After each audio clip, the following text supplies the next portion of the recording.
Hey everyone, welcome back to In Her Wallet podcast. I'm Sophia, your host, a Vancouver based financial educator and founder of In Her Wallet. Today's episode is for the luxury lovers and those who like to shop smart.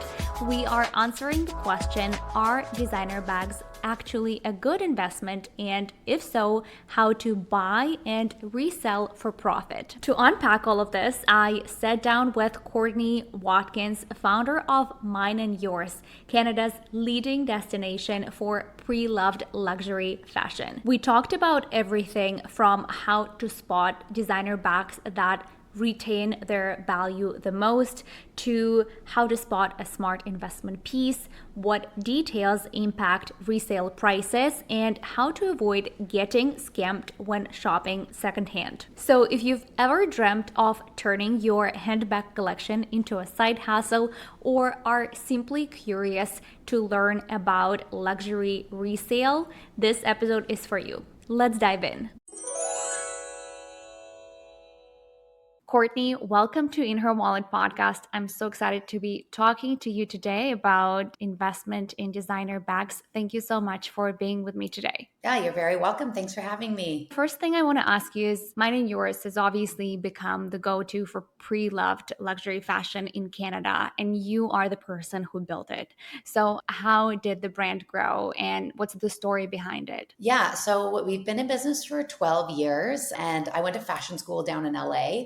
And when I was going to school there, they had more of these kind of cooler, curated secondhand stores, also ones where you could get cash right away. You didn't have to make an appointment, have a certain amount of items. And when I had moved back to Vancouver, we realized there was just a gap in the market and there really wasn't anything like it. I had a business partner for the first 5 years, and we had a live work townhouse, and it was just a little 300 square foot boutique that we made from secondhand IKEA furniture. And from there, we got it off the ground, realized we got a lot of positive feedback, and grew organically year over year back from 2013. Where were you originally sourcing all your items from? Yeah, we would go after our friends or people that we knew that worked in the fashion industry. I had little like business cards that said, I like your style, and explained what we did. And I'm pretty social. I like to go out. So I would just have the cards on me. And every time I saw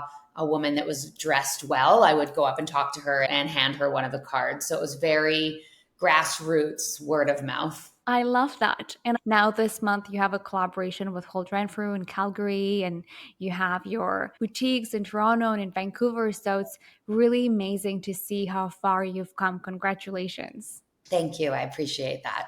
So the idea for today's conversation came to me when I was at a Galentine's party, and my friend approached me and she said, Sophia, this Chanel bag that you have, do not sell it because it's going to keep rising in value. And for me, that was pinch me moment because I'm all about being good with money. And then I was like, designer bags can actually be a smart financial decision too. And this is the philosophy that I think Mine and Yours is built upon. So how have you seen this play out in life, and what makes a bag a good investment piece? Yeah, it's definitely been like a buzz over the last few years. I think we've done a couple posts on how like a Chanel bag or Hermes bag has outperformed the S&P. So really what we're seeing too is just over the last 5 years, the price of designer items has just been increasing 10, 15, 25% year over year. So it's really been like increasing the value of an item that you bought, even if it was 5 years ago. So there's specific bags, mostly brands Hermes and Chanel, that really have been going up year over year and hold their value.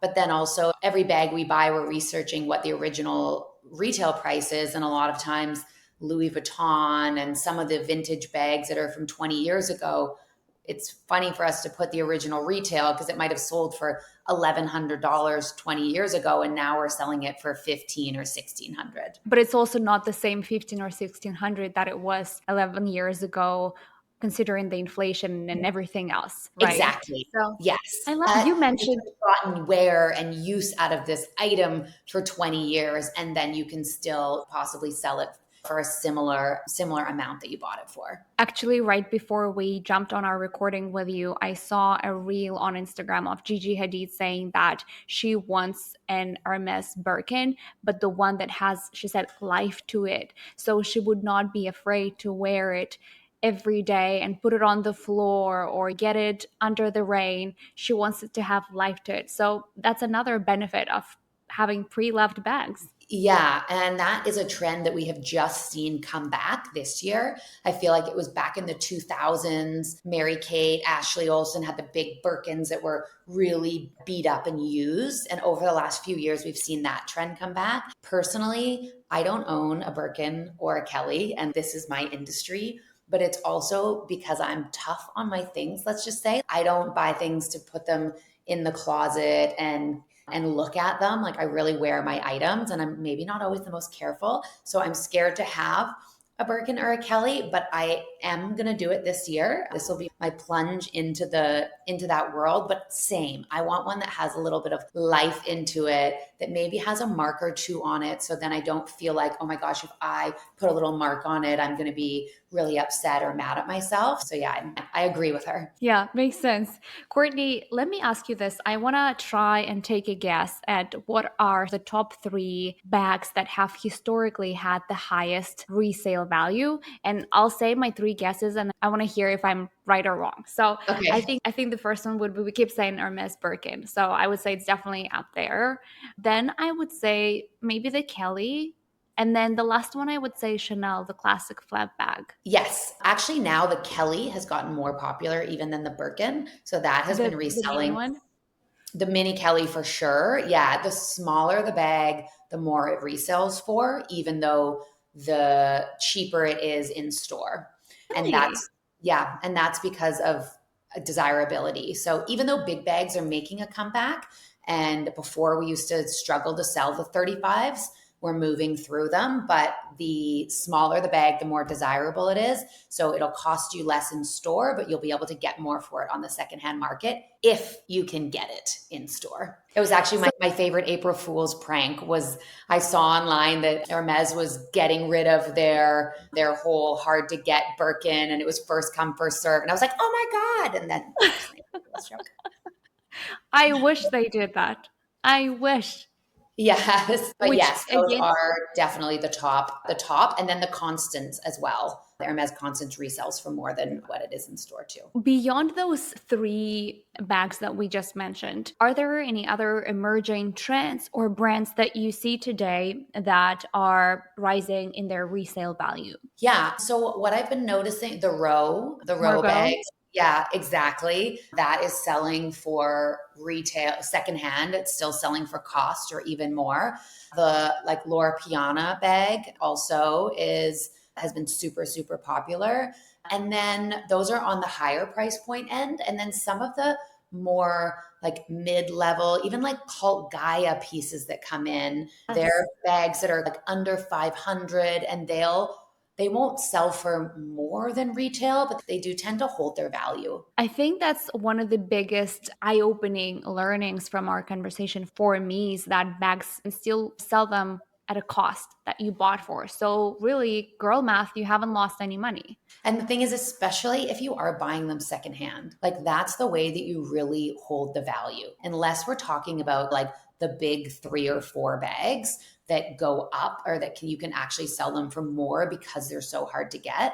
It's kind of like a car. When you drive it off the lot, you lose a bunch of value right away. So if you're going in and let's say buying the Fendi bag secondhand already, let's say it's 30% less than original retail, you wear it for a year or so, and then you go to sell it, you can sell it for the exact same amount. So if you're selling it through us, we'll take a cut. So you might lose a little bit, but maybe the price has even gone up over a year or two, and you can get almost what you put into it rather than if you are buying something brand new.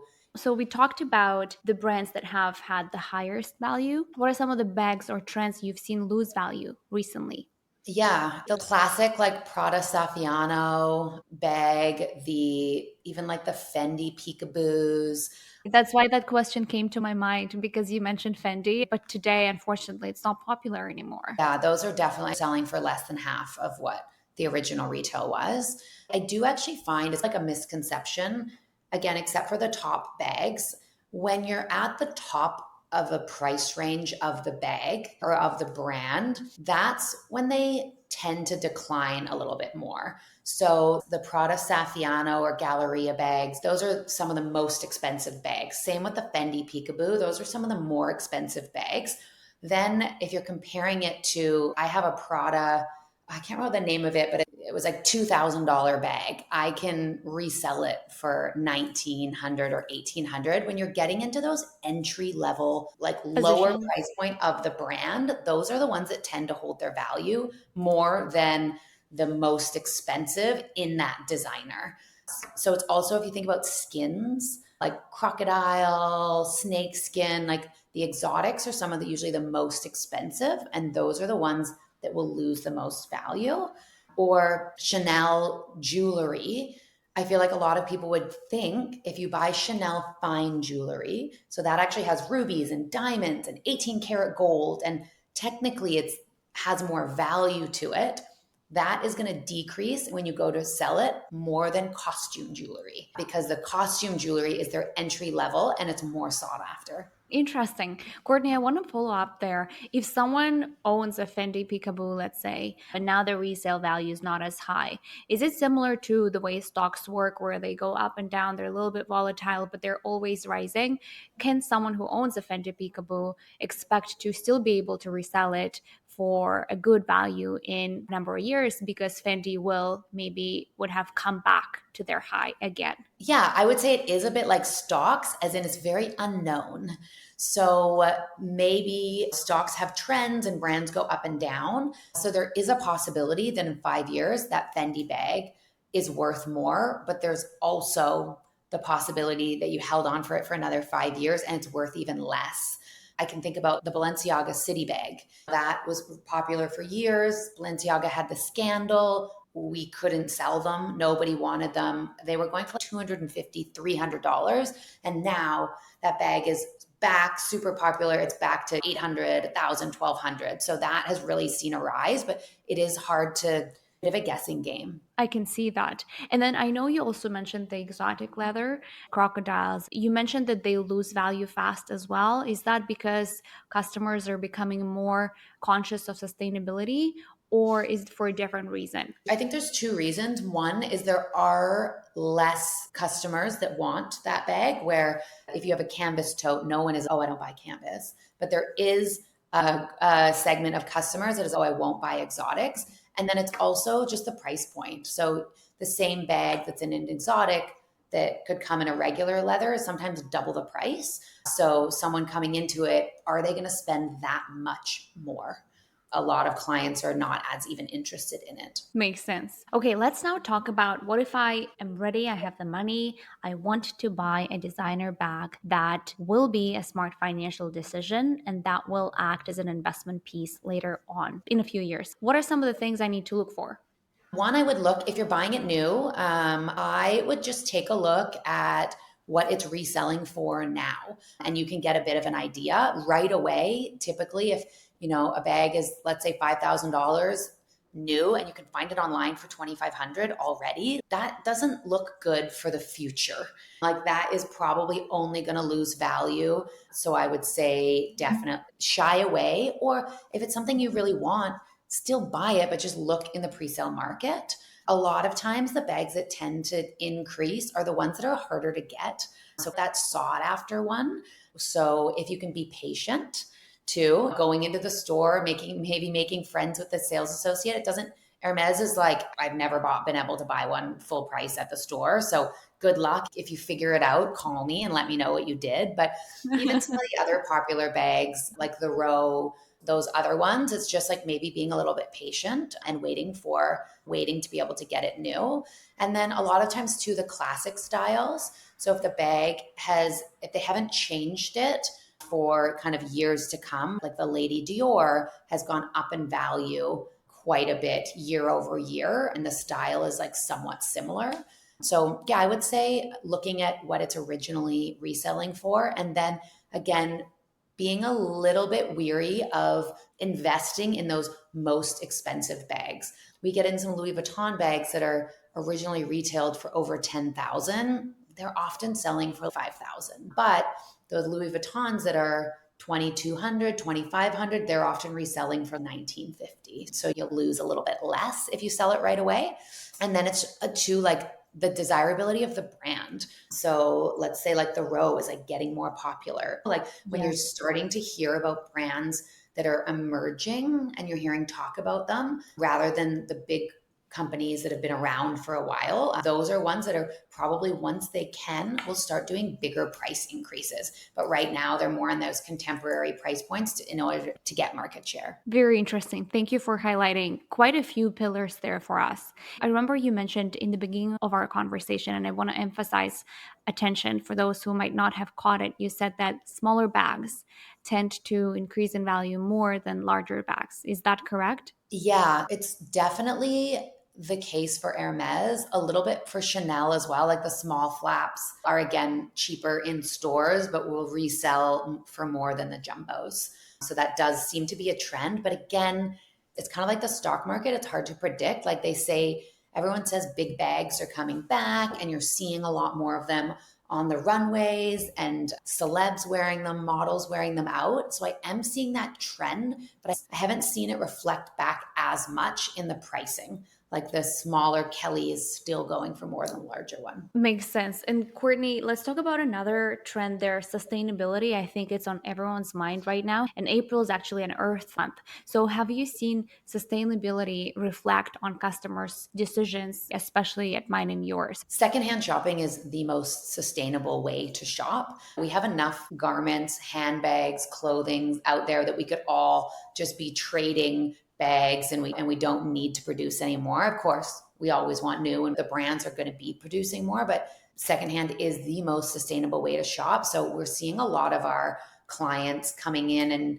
shopping with us and feeling a little bit it's guilt free in the sustainability aspect. So we're getting a lot of that feedback of, oh, like I love consuming luxury, I love shopping, but I feel guilty about the carbon footprint. But I don't when I shop with you guys. And I'm going to wear this bag a few times and then sell it back to you or trade it back and get another bag. We always talked about sustainability. We like to educate our clients on how damaging fast fashion is for the environment. But I don't feel like until the last 4 to 5 years, people were really using it as a reason of purchasing. It was just like a nice to have. And now customers are shopping with us, especially the younger client, because we are secondhand.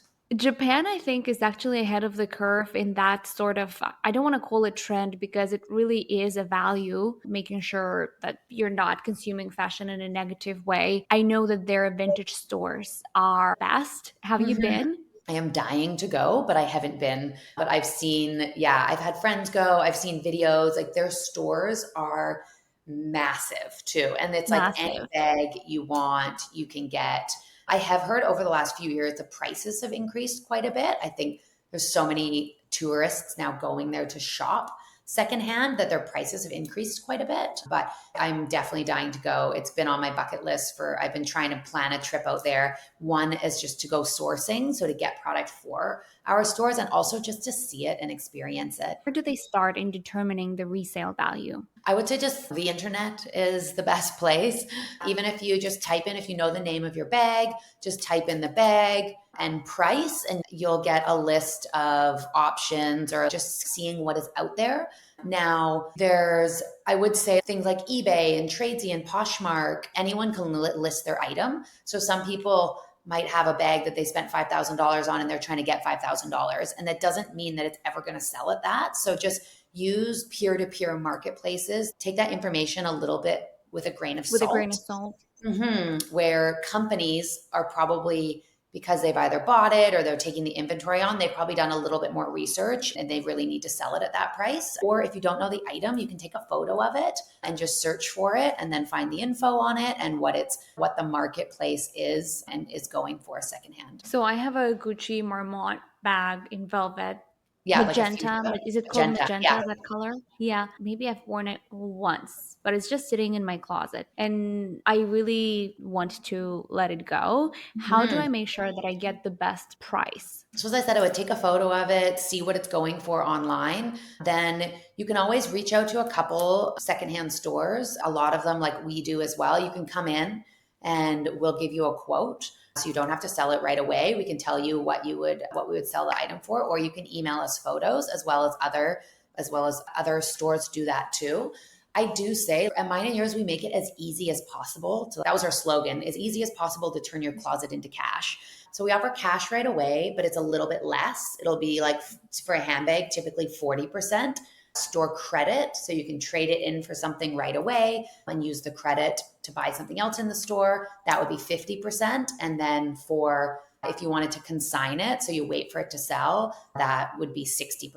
And the percentages kind of change depending on the value of the bag, but that's probably what it would be for like a Gucci Marmont crossbody.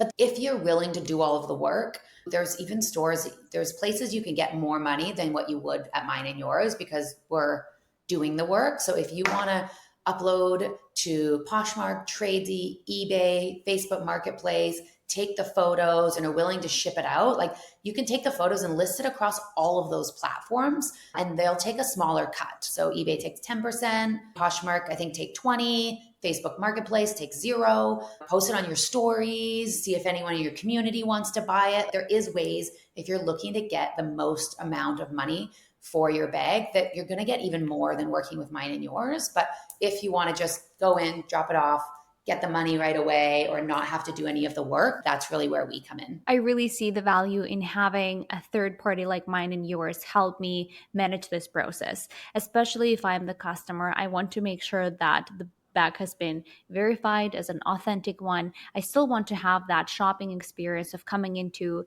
beautifully lit up store and selecting the bag. So I really like that you provide that. While we're still on the topic of reselling your bag, I want to ask you, are there any specific conditions or factors that impact the resale value? For example, if you have original packaging, if you still have the receipt, things like that. Yeah, it's definitely helpful. I will say it honestly doesn't swing the price that much, but it is helpful, especially one, if you're wanting to resell it yourself, definitely keep the receipt because that helps you prove if you're on Facebook Marketplace and they're selling it out of the back of your car, like it's a bit, is a client going to believe you? So I think the receipt Yeah. would help. Packaging does help having the dust bag, but it will increase the value by like $100 or something around there. So it's not a crazy big increase, though keeping it in the dust bag when you're transporting it, taking good care of your product, making sure it's in good condition, that will increase more than having the receipt or having the dust bag or having the box. Again, except if it's a high price point, Hermes and Chanel, having the box and dust bag and receipt actually increases the price quite a bit. You guys sell Hermes bags at mine and yours, right? How do they compare to the price you would see in the Hermes store? They sell for more. So the Constance, the Kelly, and the Birkin, they're all, again, depending on the bag, but a lot of times it's selling for double what it would have been in store. So Wow. if you think about it, and there's no like math on how much money you need to spend. They keep it very secretive of like how much money you need to spend at Hermes in order to get the bag. But I have a girlfriend, she spent like $20,000 there already, and she has not been offered a Birkin or a Kelly. So if you have to spend $30,000 on items, and these are items that don't hold their value as much, that's one thing. If you want them and you want to buy the Hermes items anyways, then great, buy them. But if you're just buying them to try and get the Kelly, and you have to spend $20,000 or $30,000, you're not getting $20,000 or $30,000 back if you ever go to sell that item, that inventory. So just spending a little bit more on the bag might make sense. Again, if you want a bigger bag, if you're open to a 35 or a 40, those don't increase as much. So that is where I would say that it might make sense just to buy it secondhand. And again, if you want something that's had a little bit of love, that's been worn, that would go for even under market. And then you might feel a little bit more comfortable actually wearing it rather than having it like Yes. a prized possession in your closet. Taking it on a trip, or again, not Mhm. everywhere in Vancouver is it that they bring you like a little chair to put your bag on so you don't feel too bad putting it on the floor or like on the table next to you where there's food and drinks. So I totally agree with that. Courtney, are there times when it's better to hold on to a bag rather than sell it? Oh, that's a good question. It's really, I feel like it's hard to say, but I think right after, like just what comes to mind is like the obvious one. There was a Balenciaga scandal. A lot of people, for moral reasons, just got rid of all of their stuff. So because so many people were selling it, the price declined a little bit. Same, I feel like when that article that came out about the Dior tote and that it only cost $34 to make, or there was I remember that. yeah, then it was like a bunch of people sold them and it was like tougher to move. But then a consumer forgets pretty easy. Like now we're selling them again. I think like right after something happens or if there's an article like this bag is out, then it might be a little tougher to move an item. And then like seasonality, a lot of times, like if you have a shearling tote and you wore it all winter and now you're like, okay, I had my wear out of it. I want to get rid of it. No one's really buying a shearling tote going into April or May. So it would be better just to hold on to it. Or same thing, if you have a really great summer bag and you're wanting to get rid of it in September, it's going to be a tougher sell. I would just, if you have this space and if you're trying to maximize value, I would just hold on to it until maybe March of next year when the season's getting started and you'll be able to move it quicker. So with my velvet Gucci Marmont, probably now is not a good time to resell it because I think of it as like a perfect Christmas bag. Exactly. I would hold on to it until maybe August, September when people are starting to buy for fall. Good Mhm. tip. Thank you so much. Courtney, we touched on authenticity, and I think it's one of the biggest concerns people have about buying pre loved designer items. What are some of the biggest red flags that people can look out for when purchasing secondhand designer items? Yeah, I think the first place is like, where are you getting it from? Whether if you're buying it online, do they have receipts? I will say we have had many bags come into us with fake receipts. If you can make a fake leather handbag, it's even easier to make a fake piece of paper. So just be careful, even with the receipt. God, how do people do that? I don't know if it's coming from the factory that makes the fake bag, but we've definitely seen fake receipts. It's easier for us to know that it's a fake bag than a fake receipt. Or sometimes, like the address, there was something off on the receipt, or it wasn't in the like the dollar value. It was from another country, but like we converted how much it would actually cost, and that wouldn't have been the cost. I would say be careful of where you're getting it from. There is also third party companies online. So if you're buying it from even a peer-to-peer marketplace or someone directly, I would use one of the online authenticators where you take photos of it. I think a lot of times it's like $20 to $75 to have a third party authenticate it, but I think it's definitely worth spending that on it. For us, we have a full-time authenticator. I Her was role, going to ask. yeah. So we have someone that is authenticating bags full time. And then we use a company called Entropy. And it's like an iPhone hooked up to a magnifying glass, and it takes photos of the items in specific places, runs it through an algorithm, and tells us whether it's authentic or not. I can totally see AI help authenticate a designer Exactly. This item. is the beginning of it. And I do think that in the future, there'll be more and more online tools and being able to trace where it came back from to be able to make sure it's authentic. Courtney, can you tell me a little bit more about that full-time authenticator person that you have at mine and yours? How are they trained? How do they know how to authenticate a bag? Are they licensed by the official brands or not? There is no licensing from the official brands. We would love to talk to all of the brands and find out like from them, because they know the best of like how to tell if something is authentic or not, or if they had a lot of the things are date codes, not serial codes. But if the brands had the items had serial codes, and we could see where it was sold from and make sure the chain makes sense. But the brands aren't super excited for us to be selling their items secondhand, so we don't get any of that.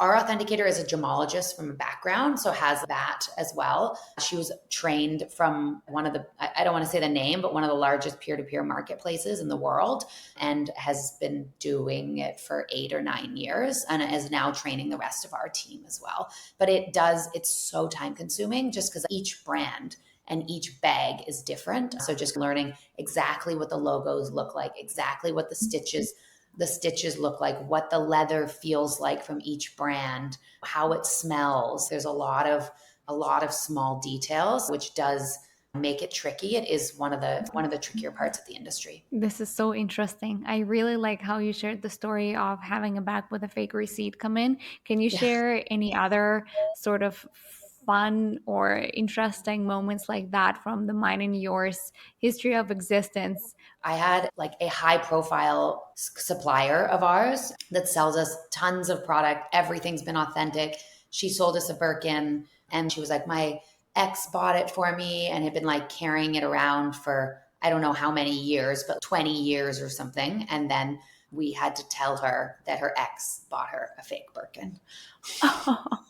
She couldn't believe it, but it was like, it's sometimes we're in like awkward situations where we have to tell someone that their ex-boyfriend or someone that they've been carrying around a fake bag and didn't know. Wow. So that authenticator that you have in your whole team, they really have a good eye in being able to tell the smallest details. Yeah. And I would say 99% of the time we can look at it and we just know. I don't know. It's hard to say. There's a bit of a gut feel of just like, does it look right? 99% of the time my team knows, but then we go into detail and use entropy and just make sure for that extra step because the fakes are unfortunately getting really good. What's your favorite part of the job of building mine and yours? I always like one of my favorite parts has always been the closet buys. So for our VIPs, we go into their houses and I get to see their closets and all of their amazing items, never mind the items that they're selling to us. And you just like really get to know a person when they're like inviting you into their closet and making that connection. So that's always been one of my favorite parts. You're now managing a pretty big business. Do you still do that part of the job or you have other people doing it for you? Yeah, I do it sometimes, but I would say it's like maybe once a quarter I do a closet buy. When I do go to Calgary, though, we have a couple clients. I'm out there for a week, so I'll be doing a few out there, but I get to do a little bit less of it. But we have a buying team that does it, but I still get to here and there. Do you have only women's items or men's items as well? No, we do have men's as well. I will say primarily like 98% of our business is women's, but in our online, we have a men's collection. And then at our Davie Street and our Yorkville location, we have a men's section. We buy a lot like small leather goods, belts, handbags we'll always take because the women buy it as well as the men's. And then I believe on our website, we have a list of designers. We've just shortened it because we have a smaller section. I would love to have a men's store at some point and just the ability to have more. So yeah, when we find more space, then we might dive deeper into the men's. I'm sure that's in the books and that's going to happen in the next few years. Courtney, we touched on April being the Earth Month and the sustainability aspect of business. How does mine and yours include sustainability in your mission, in maybe some of the behind the scenes practices you have in the business? Yeah, one of our core values is sustainably conscious. So it just means like when you're making any decision at the business, always have a lens of what's the more sustainable option? And one of the things we love to do too is we have on our Instagram, we do sustainable Sundays. So on Sundays, typically our stories are around selling. We always make sure we're either like featuring a sustainability brand or giving sustainability tips or just like talking a little bit more and educating our consumers on sustainability. I love that. And your Instagram game is really strong too, and mine and yours. Thank you. I appreciate that. Let's wrap up our conversation. If someone wants to shop more sustainably and invest wisely in their designer pieces, what's one tip you'd give them to make their next move? Yeah, I would say it is even don't impulse shop, whether you're buying firsthand or secondhand. If you want to get the maximum amount when you resale an item, then a big part of it is how much you're paying when you purchase. So unless there's only one of them and you don't want to lose it, I would say just see if you can find it online, look around, really look at what that item is selling for before you just make an impulse purchase. Courtney, thank you so much for being with me today. I enjoyed our conversation so much. Yeah, it was very nice to meet you. Thank you for tuning into In Her Wallet. If today's episode inspired you or gave you a new perspective, it would mean so much to me if you followed us on your podcasting platform of choice, shared this episode with your friends, and left a 5-star rating and review. I want this episode to serve as a reminder that you're not alone in your financial journey. This podcast is your guide to financial success, equipping you to live your best life without sacrificing your financial future. It was Sophia with you this Wednesday, and I will see you next week.